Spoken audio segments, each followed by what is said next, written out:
Hello YouTube chess lovers, my friends. This is Gunjan here. Welcome to the 12th episode of Dirty Chess Tricks. In this episode, I'm going to show you an amazing gambit against a particular English opening setup. The classical English opening start with the move c4, and against this I'm going to recommend a reverse Grand Prix attack setup which continue with the move order e5, knight to c3, knight to c6, g3, and the trademark move f5, which is favored by none other than Mr. Bobby Fischer himself. The usual line continues with the move bishop to g2, knight to f6, and here white has a few choices. If your opponent plays the move d3, then I strongly recommend that you play the move bishop to b4 and learn the Grand Prix attack theory, which is available free in many books and internet videos. Similarly, if your opponent plays the move knight at this point, then this is a very bad move. The simple reason is black can simply reply with the move e4, not only grabbing more space on the king side, but white pieces are not ideally placed. So considering all this scenario, the best move over here is to play the move e3. So idea is very simple. White wants to play the move knight to e2, and then at the right time he wants to hit back in the center with the move d4. Well, so far if you look at white's opening, this all three moves, for example c4 pawn, c3 knight, and g2 bishop, all are controlling the critical d5 square. And still white is going to play this amazing stunner, that is d5. It's just like indirectly saying to the white, sorry buddy, d5 is mine. Now if your opponent see this move first time, he will literally think, are you kidding me? This is not possible. But in fact, this is possible. Now obviously white has three good choices, but I'll demonstrate in this video that against all of this reply, black obtain a winning edge. So let's start with the worst one first. The first move I want to consider is bishop captures d5. Well, after this, the usual response start with the move knight to b4. So there are two main threats. The first is to capturing the bishop, but the second one, which is the most potent one, that is black is trying to misplace white king with the move knight to d3 check. Now if your opponent foolishly played the move bishop to g2 over here, then after queen to d3, at least black can get an exchange in this line. So that is not possible. So that means white has to deal with this knight to d3 check. There are two ways white can defend this threat. The first obvious move is play the move d4, which is a typical mistake done by many players in this line, because now black can play the move e4. So that knight is going to cement on d3, but that's not the only thing. Black has a very sneaky threat. So for example, if white plays any moves, let's say queen to b3 in this game, then after the move c6, that bishop is a goner. So that means d4 is also not possible. So that leads to the only move left, that is d3. But after this, black is going to play the move c6 anyways. Now the best move over here is for white is to play the move a3. Against this, I'm recommending that you should capture the bishop, and after pawn captures and knight captures, yes, the material is balanced, but white will clearly feel the absence of the light square bishop around his king. As you can see, these light squares are become severely weak. And not only that, black has a bishop pair and tremendous space in the center. So this is more than a sufficient advantage. That is a3. But I like to show you one of my very amazing game in this line where my opponent played the move bishop to g2. So he seriously do not want to give this light square bishop. Well, following lines are very forceful and it is fun to play as a black. Black obviously kickstart with the move knight to d3 check, king to f1, now bishop to e6, threatening c4. My opponent responded here with the move b3. Now another threat with bishop to b4, My opponent responded here with the move bishop to d2. Now another threat, knight to g4. See the beauty about this line. Every point black is developing his piece with a threat, and all white is doing is defending. Here my opponent obviously need to deal with the f2, so he played the move knight to e3, and now comes boom. And you should always watch out for this sort of things. Well, white doesn't have any option. White has to capture this knight, and now the whole idea reveals after the move bishop to c3. It is very obvious that white cannot capture this bishop, because at the end, after knight to e3 check, white will lose a queen. So my opponent has to forcefully capture this knight, and after this I capture the rook in the corner, and then there are few exchanges happen. My opponent captured the bishop, I captured his bishop, he captured my e5 pawn and pinning the bishop. I captured his knight, he captured my bishop, and after king to d8, queen captures g4. After the whole transaction, you can see black emerge with a exchange up. We should see this game because it's quite entertaining. I continue my attack with the move rook to f8 check. My opponent responded with the move bishop to f3, and I played the move rook to f7, saving my g8 pawn. My opponent trying to rescue his king, so he played the move king to g1. I played the move king to c7, so my idea is to double the rook on the f file, and now he played the move h4. Indeed, I double my rook on the f file, and now white plays the move bishop to g2. So for a moment it looks like white has consolidated his position and he can look forward for the complications. Well, nope, that's not true. I give you a few minutes over here. Can you find a move order which can finish up the white? Okay, I hope you find this move, that is rook to f1 check. So that leads to the first reply, that is king to h2. And now, yep, queen captures g2. Amazing stuff. First reply, king g2, rook to f2 check, king h3, and the final finishing blow, rook captures h1 with an amazing mate. So this sort of fun you can get if your opponent try to save his bishop. So with this analysis, we can easily conclude that bishop captures d5 is not possible at this position. So let's look at the another option, that is what happens if your opponent captures with the knight. So knight captures d5. Now here I recommend that you should capture this knight, and if your opponent plays bishop captures d5, so there will be a transposition of the lines which we have already looked at it. So the critical move is c captures d5. Well, after this, once again black will play the move knight to b4 and creating two threats, that is capturing the pawn and putting the knight onto d3. Now here I need to consider two replies. If your opponent plays the move d4, then once again this is a typical mistake. Black will continue with the move e4, and in order to save the knight d3 check, black has to play the move bishop to f1.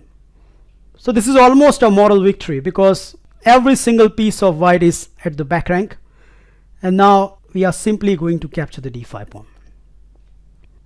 Once again, I like to show you one of my own quick win in this line. Here my opponent responded with the move a3. I give this check anyways. He obviously captured my knight, and after pawn recapture, the first threat is created, that is capturing the rook.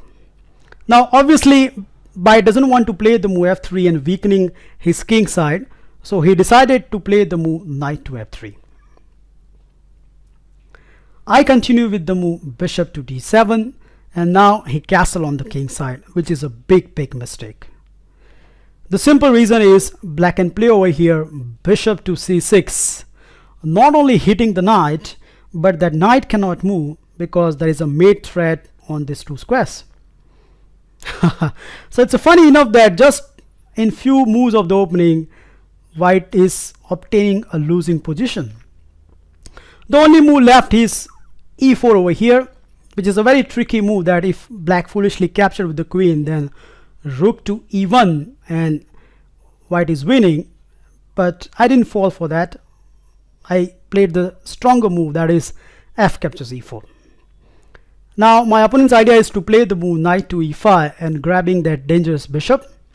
I continue with the move bishop to d6, and after knight captures, pawn captures, he played the move bishop to e3, and after I castle on the king side, we don't need to even go further with this game. We can easily conclude over here that is black is quite better. Look at those monster pawns in the white camp. All white is going to do in this game is defending and defending.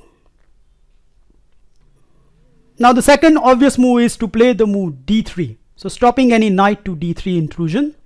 Well, against this I'm recommending another sharp gambit in this line, with start with the move c6. It is quite surprising that this line contains amazing resources, and this is one of them. Now two moves needs to be considered. The first obvious move is a3, so immediately trying to get rid of that knight. Well, against this black has a super reply, that is queen to a5. Now if your opponent plays over here moves such as bishop to d2, then the very simple reply is knight to d3 check, and let's say king goes anywhere. For example, in this game white plays the move king to e2, then after queen to a6, white is in the losing position. Not to mention, if the king tried to escape from the f3 square, then after e4 check, king to e2, knight to f4, double discover check, and after king to e1, knight captures g2, it's actually a checkmate. So bishop to d2 is not possible, so that leads to the only reply left, that is white capture this dangerous knight, and after queen captures rook, capture this c6 pawn. For a moment it looks like white has a dangerous threat, but see yourself. Here black will continue with this move bishop to b4 check. White responded with the move bishop to d2, and after bishop captures and king captures, the following line will give you great advantage. Here black will continue with the move queen to a5 check, and after king to e2, I recommend that black should play the move e4. So completely shut down that bishop. I reached this position in one of my game. Here my opponent responded with the move d captures e4, so he seriously want to open up that line and create a counter. I simply reply with the move b captures c6, and now he played the move e captures f5, which at first sight looks very natural because it's hitting the c6, but the end is near. I played the move bishop to a6 check, and this is just a horrible move to meet. Unsuspecting my threat, my opponent carelessly played the move king to f3, but after queen to f5, this is actually a checkmate. So you can see the games can down very quickly for the white. Now instead of a3, white can also play the move d captures c6. Well, against this the response is pretty much forced. Black has to play the move knight captures d3 check, and after the move king to f1, we should play the move e4. So we are completely shutting down that bishop. The critical line is queen to a4, so trying to get some discover check. Well, this is not good. The simple reason is black can capture this pawn, and after queen captures, black can respond with the move bishop to d7. So not only black is developing his all pieces, but white king is clearly misplaced. And to illustrate how dangerous this position is, I like to show you one quick game where black demolished white very quickly. So here white responded with the move queen to a6. Black responded with the move rook to b8. So there is a threat of bishop to b5, which white stopped with the move a4. But now black creates the another threat, that is queen to c7, grabbing the bishop. So white responded with the move bishop to d2. Now black plays the move rook captures b2. See how amazingly black initiative is developed. With every move, black is creating a threat. Again, white is forced to play the move bishop to e1. Now another strong move, bishop to b4. So idea is to capturing the bishop and then delivering a checkmate on the f2. So white stop everything with the move knight to e2. But after the following sequence, that is bishop captures bishop, rook captures, well, you can see if black wants can easily get that rook, but black find a stronger continuation, that is rook captures e2, bam, and it's just time to pack in. The simple reason is if white captures this rook with the king, then after queen check, king to f1 and queen captures f2 as a checkmate. So these are some of the wonderful tricks in knight captures d4 line. Now the final and the most critical move I want to consider is c captures d5.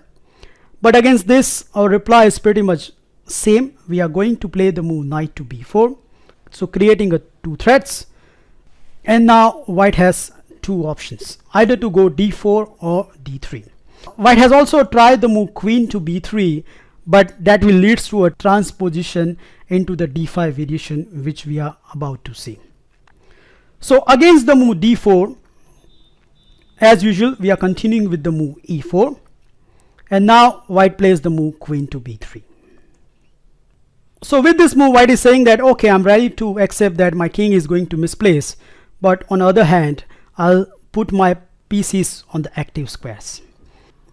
To illustrate the danger in this position, I like to show you my own game, where I continue with the move knight to d3 check. My opponent responded with the move king to f1, and now I played the move bishop to d6. So it is very important that to block this d5 pawn with your piece.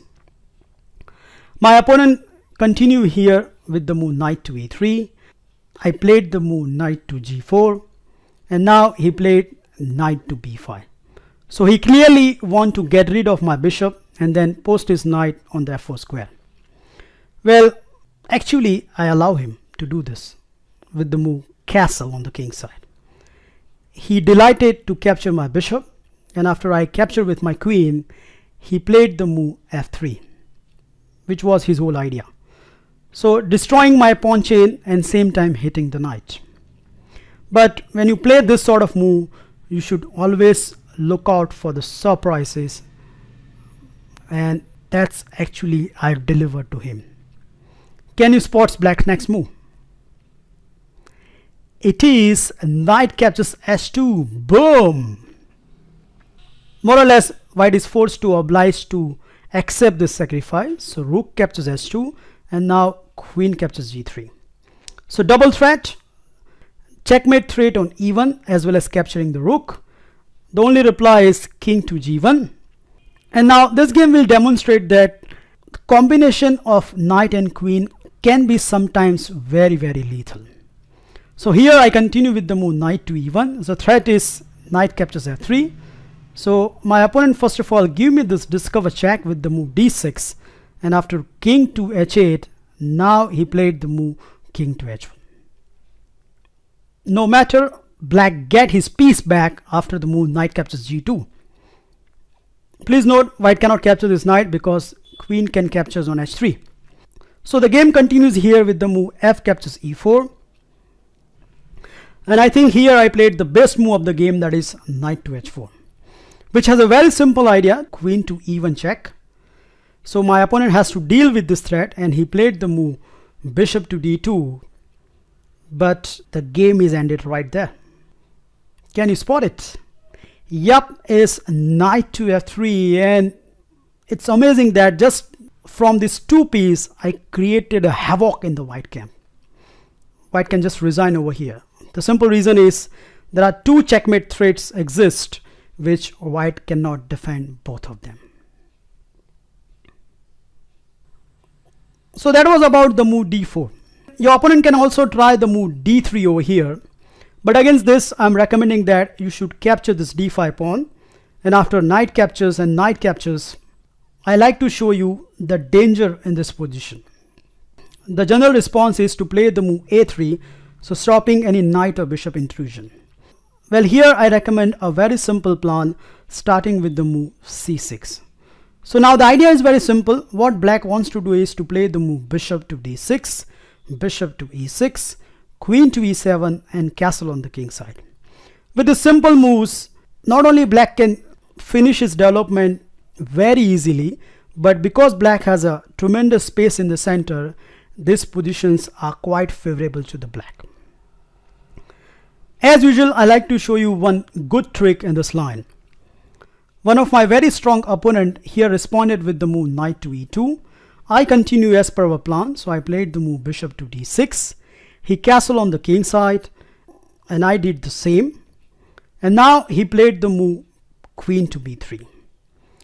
So you can see the easy idea is it's attacking two spots, that is d5 and b7. Well, against this we have this amazing gambit starting with the move rook to f7. And just like him, many of your opponents are going to be tempted to capture this d5 knight because simply white can win a pawn. Yup, that's true, but afterwards the initiative black develop is tremendous. There are great chances that game can finish very quickly after this move. To illustrate this, I like to show you this game which highlights the power of the black development. Here I continue with the move queen to e7, so threat is bishop to e6. He completed his piece development with the move bishop to d2. I played the move bishop to e6, and now he played queen to b4. I gained more time to this queen with the move a6 and b5, and finally queen safely placed at d1 square. So for a moment it doesn't look like black has any compensation and white emerged with a clear pawn up. But now the fun starts with the move f4. It is very logical that black wants to open up this position because it has a bishop pair and tremendous piece development. And my opponent immediately get wrongs over here. So he get annoyed by that pawn, so he captured with the e pawn, and now I played the move bishop to h3, hitting the rook. And this is what happened. As soon as you see that bishop to h3 move, without much of consideration, my opponent played the move rook to e1, but he soon realized that after my next move, the game is finished. Can you spot it? Yup, is queen to b7, and there is no way white can stop queen to g2 checkmate. One move has been played, f3, and after queen captures g2, the only option left is to shake the hands. So I hope with this amazing gambit you can get many quick wins against the English opening. Well, thank you for watching this video, and I'll meet you in my next lecture. Bye.